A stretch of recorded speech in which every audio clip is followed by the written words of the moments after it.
Now, there is one guy in Arizona who has not gotten the memo. But you'll excuse State Senator Al Melvin for not getting the memo because he's not very bright. Now, as a way of showing you that, before we get to the issue of the discrimination bill against gays in Arizona, let me give you a quote from Al Melvin. Now, this is in the context of being against the Common Core standards. Now, Common Core standards are from the Department of Education, and they're to help educators in each state. 45 different states have passed it, including Arizona. But Melvin thinks that we should maybe repeal them. He says, first of all, he's a Ronald Reagan Republican, and hence he distrusts anything that comes from the Department of Education. And now we wouldn't want to educate anybody. He thinks that some of those standards might be nearly pornographic. Did he have any evidence for that? Of course not. But here's my favorite part.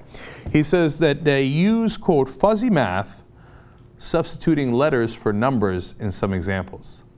Do you understand what he's talking about? Algebra. Like 2x plus 4y equals 16. Y is this. What is x? He's like, what is with the substituting of the letters for the numbers?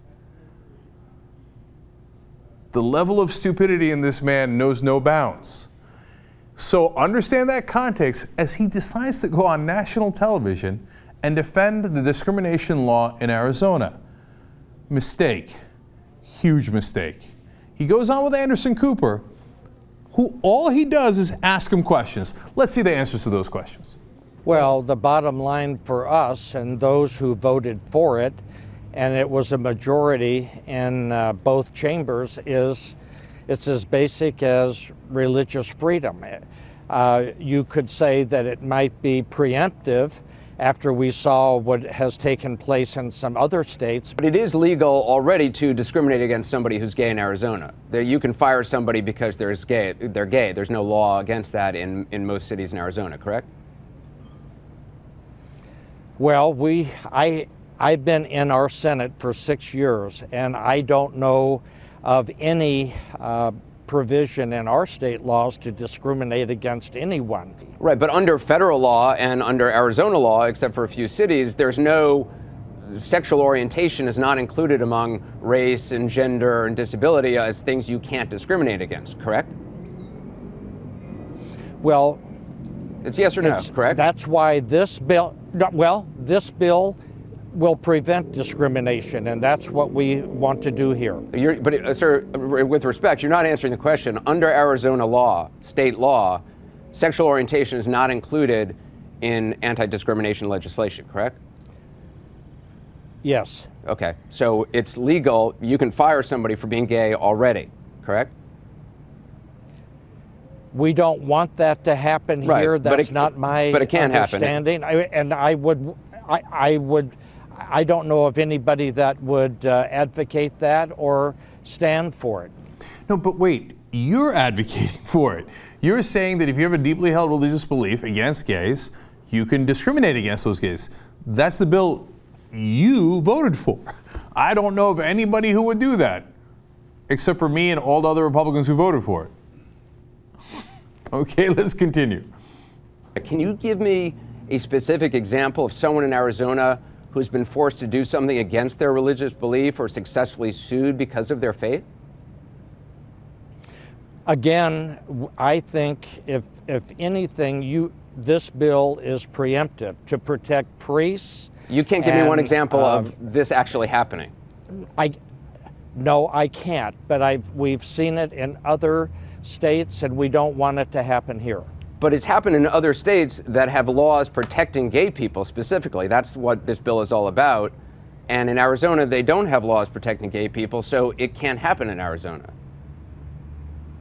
Well, sir, the bottom line is this is not a discrimination bill. This is a religious freedom bill. We want to protect religious freedom here. But you can't cite one example where religious freedom is under attack in Arizona. Not now, no, but how about tomorrow? Well, I don't understand what that means. So, no, I get it. It's a preemptive attack in favor of discrimination. You've got to attack the gay rights over there before they attack us over here. What's there not to understand? That's Republican thinking 101. And he says, no, this is not discrimination. It's the religious freedom to discriminate. Oh, I see. Okay, pearls of wisdom flow out of Al Melvin's mouth like there's no tomorrow. There's more. Help me understand, under your law, under this law, if I'm a Catholic loan officer, say in a bank, and I don't like the idea of loaning money to a divorced woman, because Jesus spoke against divorce very strongly, or I don't want to loan money to an unwed mother, even though she might be, able to pay me back as a loan officer, I just don't, it's against my religious belief. My religious belief is sincere.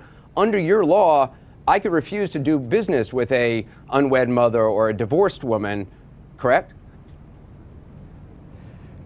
I don't know where you're getting your hypotheticals from, sir. Divorced women, and what was the other one you cited? Unwed mother.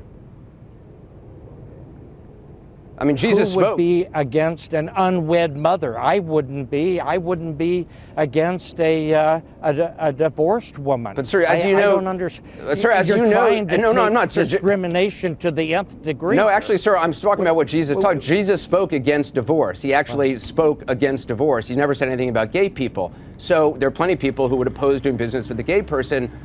I think you're being far-fetched, with all due respect, sir.